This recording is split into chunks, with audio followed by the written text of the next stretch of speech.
Hello student, कल हमने thermodynamics की यूनिट नंबर 4 स्टार्ट करी थी जो कि कूलिंग से रिलेटेड थी। यानी कि आप किसी भी गैस का आप लोवेस्ट टेम्परेचर कैसे फाइंड आउट कर सकते हो, उसका प्रोडक्शन कैसे कर सकते हो, और उसकी हमने एप्लीकेशन लास्ट में देखेंगे। तो हमने शीतलन देखा था कि कूलिंग होती क्या है, और उसके बाद में हम कूलिंग किसी गैस को किस मेथड से कर सकते हैं, वो हमने 4 मेथड एक तरीके से थोड़े से देखे थे। फर्स्ट मेथड हमने देख ही लिया था, जूल थॉमसन वाला था। सेकंड मेथड हमने देखा था, रुदोष्म के द्वारा था। आज हम थर्ड मेथड देखेंगे, और ये इम्पोर्टेंट भी मेथड है जिसको हम बोलते हैं पुनर्निवेशी शीतलन, रीजनरेटिव कूलिंग बोला जाता है। आपको दिख रहा है, पुनर्निवेशी का मतलब ये होता है कि किसी चीज़ को बार बार करते रहना। इसका दूसरा नाम फीडबैक भी है। तो हम किसी चीज़ को क्या है, बार बार अगर दोहराते हैं तो वो तरह का प्रोसेस हम क्या कहते हैं, पुनर्निवेशी या रीजनरेटिव कूल कहलाता है। अब आप देखिए, इसमें आपके जब जूल थॉमसन एक्सपांशन वाला हमने जो विधि देखी थी, जूल थॉमसन एक्सपांशन द्वारा जो कूलिंग देखी थी, उसमें आपकी कितनी बार ऐसा होता है कि गैस का तापमान इतना कम नहीं होता कि वो ठंडी हो जाए, और ठंडी होने के बाद में वो क्या हो, लिक्विड या द्रवित अवस्था में बदल जाए। क्योंकि हमें तो क्या है, टेम्परेचर को लो करते हुए सॉलिड स्टेट तक पहुंचाना होता है। तो कितनी बार हम देखते हैं कि जब जूल थॉमसन एक्सपेरिमेंट जब परफॉर्म किए गए थे, तो कोई गैस इस तरह की थी कि भले हम उसको उस एक्सपेरिमेंट के थ्रू करते, लेकिन वो इतनी ठंडी नहीं हो पाए कि हमें वो लिक्विफाइड स्टेट में मिल जाए। तो जब गैस को हाई प्रेशर से लो प्रेशर की ओर प्रवाहित किया, तो वो गैस इतनी ठंडी या उसके तापमान में इतनी कमी नहीं हुई कि वो हमें द्रवित अवस्था में मिले।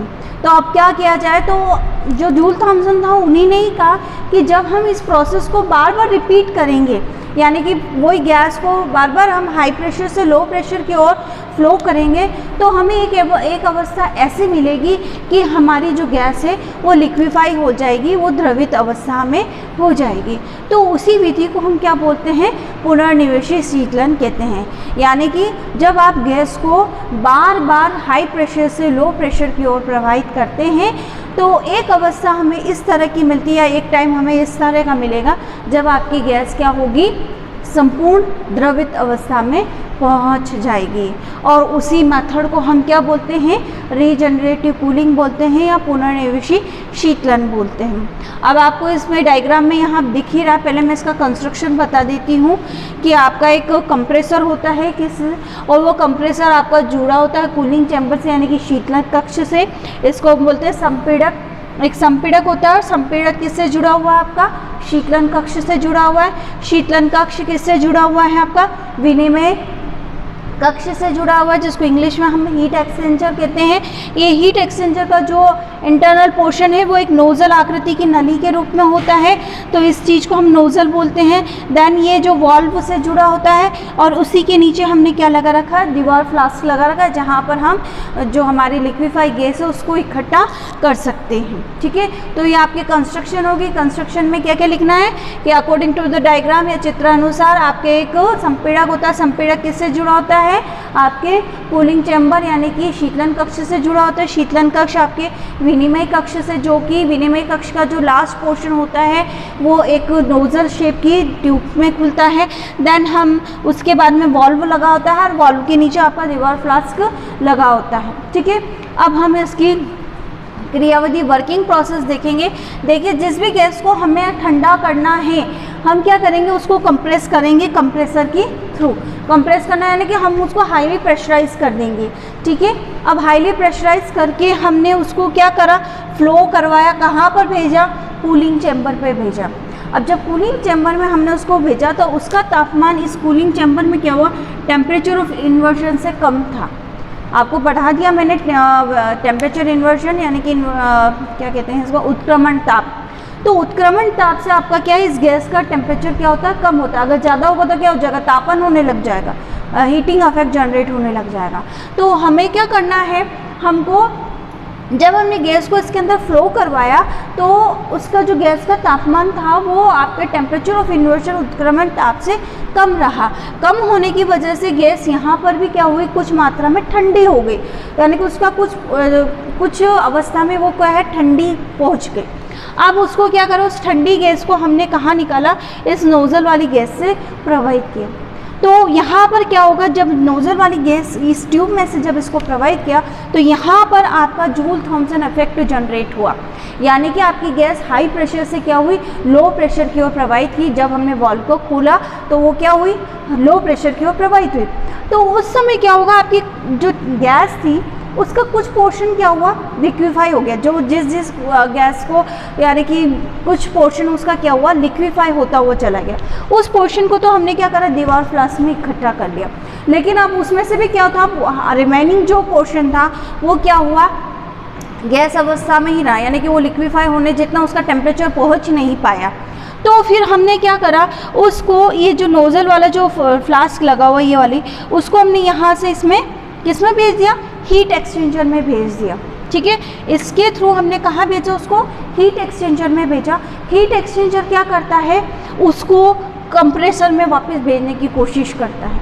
यानी कि क्या हुआ, हमने जो गैस लिक्विफाई हुई उसको तो फ्लास्क में इकट्ठा कर लिया, और जो गैस नहीं हो पाई उसको हमने इस नोज़ल से आपने क्या करा, हीट एक्सचेंजर के बाहरी पोर्शन जो एक्सटर्नल पार्ट था यहाँ पर, वहाँ उसको भेज दिया। फिर वहाँ से वो कहाँ गई, वापस से कंप्रेसर के वहाँ पहुँच गई। फिर वापस गैस पहले थोड़ी ठंडी तो हो ही गई, वापस उसको क्या करा, कंप्रेस कर दिया। फिर कंप्रेस करके वापस उसको कहाँ भेजा, शीतलन कक्ष में भेजा। तो जो जितना टेम्परेचर से 80 डिग्री सेंटीग्रेड पहुँचा था, अब कहाँ पहुँच जाएगा, वो 60 डिग्री सेंटीग्रेड पे पहुँच जाएगा, और ठंडी हो गई। और ठंडी होने के बाद में वापस उसको क्या करा, हीट एक्सचेंजर के इंटरनल पोर्शन यानी कि नोज़ल शेप में भेजा। फिर वापस क्या हुआ, और हमने उसको वापस यहाँ पर जूल थॉमसन इफेक्ट जनरेट हुआ। फिर वापस क्या हुआ, और ठंडी हुई, तो इसमें से कुछ पोर्शन वापस क्या हुआ, लिक्विफाई बदल गया, जिसका आपका क्या हुआ, बॉइलिंग पॉइंट के नीचे नीचे पहुँच गया, वो सब वापस क्या हुई, ठंडी हो गए, लिक्विफाई में पहुँच गई। फिर कुछ अगर नहीं हो पाई, वापस उसको हमने क्या करा, इस हीट एक्सचेंजर में भेज दिया। तो ये पोर्शन हम, ये जो प्रोसेस था वो हमने बहुत बार रिपीट करते गए, और एट लास्ट हमें एक ऐसा टाइम मिला जहाँ पर हमारा जितनी भी गैस थी वो सारी क्या हुई, लिक्विफाई में बदल गई। तो इसी मेथड को हम क्या बोलते हैं, रीजनरेटिव कूलिंग बोलते हैं। ये इसकी क्या थी, वर्किंग प्रोसेस थी। अब हम इसका देखेंगे कि मैथमेटिकल ट्रीटमेंट क्या हो सकता है। आप लोगों को पता ही है कि जो जूल थॉमसन इफेक्ट होता है उसमें आपने एंथैल्पी जो होती है आपकी नियत रहती है। अब ये मानते हैं कि हमारे पास में HI एंथैल्पी वाली क्या है, एक गैस है, ठीक है। उसमें से क्या होगा कि एक्स पोर्शन जो था वो आपकी क्या हुआ, लिक्विफाई हो गया, और बाकी कितना बचा होगा, 1 - x जो था वो आपका क्या हुआ, गैस अवस्था में ही रहा।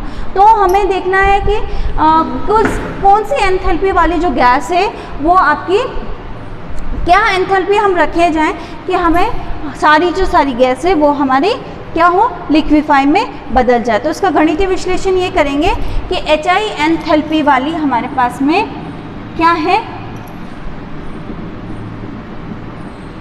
HI एंथैल्पी वाली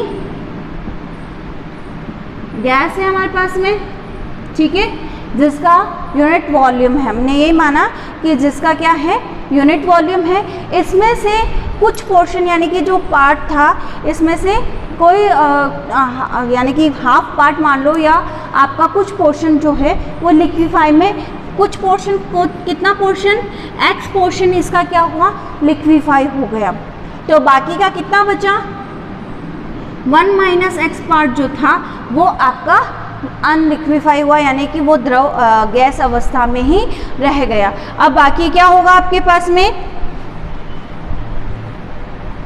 1 - x वाले पार्ट को हमने वापस क्या करा, पुनर्निवेशी के रूप में चलाते गए, जिसकी इसकी एंथैल्पी हमने क्या मान ली, जो हमारे पास में लिक्विफाई नहीं हो पाई उसकी HF मान ली। अब हमने देखा कि जूल थॉमसन इफेक्ट में आपकी एंथैल्पी क्या रहती है, कांस्टेंट रहती है। तो अब इसको क्या करेंगे, HI इक्वल टू क्या हो जाएगा, HI इक्वल टू, यानी कि इसका यूनिट वॉल्यूम था ये तो हमने मान ही रखा, तो HI equal to x HF plus 1 - x HF हो जाएगा, ठीक है। नेक्स्ट हम इसको क्या करेंगे, और जो आपकी जो जिसकी आपकी परिवर्तित हो गई लिक्विफाई, उसकी एंथैल्पी हमने मान ली HL मान ली। तो अब आपके पास में क्या हो जाएगा, इसकी HL एंथैल्पी मान लें। अब हम कौन सा लॉ लगा देंगे, जूल थॉमसन से आपकी एंथैल्पी क्या रहती है, कांस्टेंट रहती है, एंथैल्पी नियत रहती है। तो इसको सॉल्व कैसे करेंगे, HI यूनिट वॉल्यूम 1 था इसलिए 1 रखेंगे, X HL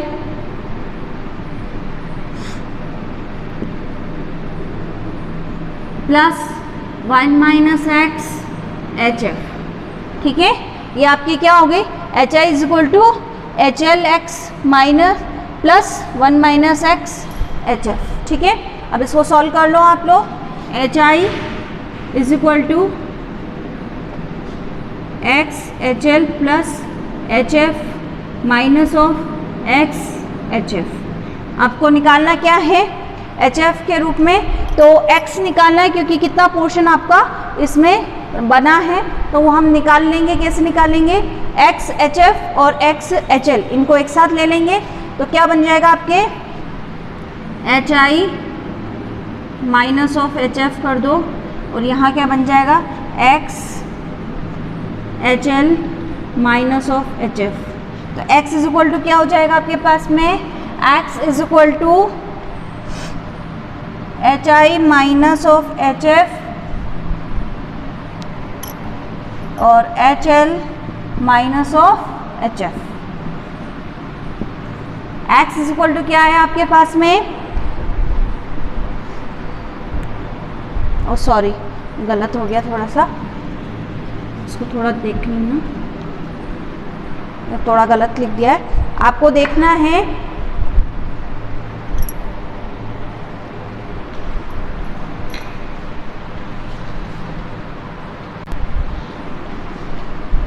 हाँ, वापस इसको हम सॉल्व कर लेंगे इस रूप में, HI is equal to x HL plus 1 minus x HF, ठीक है। HI x HL plus HF minus of x HF। अब इसको इधर ले आओ आप लोग, तो x HF minus of x HL HF minus of HI, ठीक है। x is equal to HF minus of HL HF minus of HI। तो x इज इक्वल टू क्या हो जाएगा, HF minus of HI HF minus of HL। यानी कि अगर आपको ये x क्या था, आपका लिक्विफाई वाली चीज़ थी। अगर आपको इस प्रोसेस में ज़्यादा अगर लिक्विफाई वाली गैस चाहिए, यानी कि ज़्यादा से ज़्यादा मात्रा में अगर आपको किसी गैस को द्रवित करना है, तो उसकी एंथैल्पी क्या होनी चाहिए, कम से कम होनी चाहिए, ठीक है। अधिक यानी कि अगर इसकी एफिशिएंसी अगर आपको बहुत ज़्यादा चाहिए, तो हमें ये जानना है कि x का मान क्या होना चाहिए, आपका अधिक होना चाहिए। अगर एफिशिएंसी ज़्यादा, x क्या है, लिक्विफाई वाली चीज़ है, तो x का मान अगर अधिक होना है तो आपको क्या करना पड़ेगा, HI का मान कम से कम रखना पड़ेगा, ठीक है। तो HI का मान हम कम से कम रखेंगे। ये तभी हो सकता है जब हम क्या करें, कम एंथैल्पी वाली गैस का यूज़ करें। कम एंथैल्पी वाली जो भी गैस है उसका यूज़ करेंगे, तो हमें x का मान जो एफिशिएंसी है वो हमें ज़्यादा से ज़्यादा मिल पाएगी। तो ये इसका क्या था, गणितीय विश्लेषण था। तो आपको समझ में आ गई रीजनरेटिव कूलिंग, ठीक है। ये आपके बहुत बार एग्जाम में भी आई है ये वाला एक्सपेरिमेंट। अब नेक्स्ट हम एक्सपेरिमेंट पढ़ेंगे, वो एक्सपेरिमेंट है आपका रुद्धोष्म विचुंबकन द्वारा शीतलन, ठीक है। फोर्थ क्या था आपका, रुद्धोष्म विचुंबकन के द्वारा, यानी कि एडियाबैटिक डीमैग्नेटाइजेशन, उसके द्वारा हम कैसे विचुंबकन आप गैस को ठंडा कर सकते हैं। इसके लिए हम क्या यूज़ करते हैं, लवण का यूज़ कर दिया जाता है, ठीक है।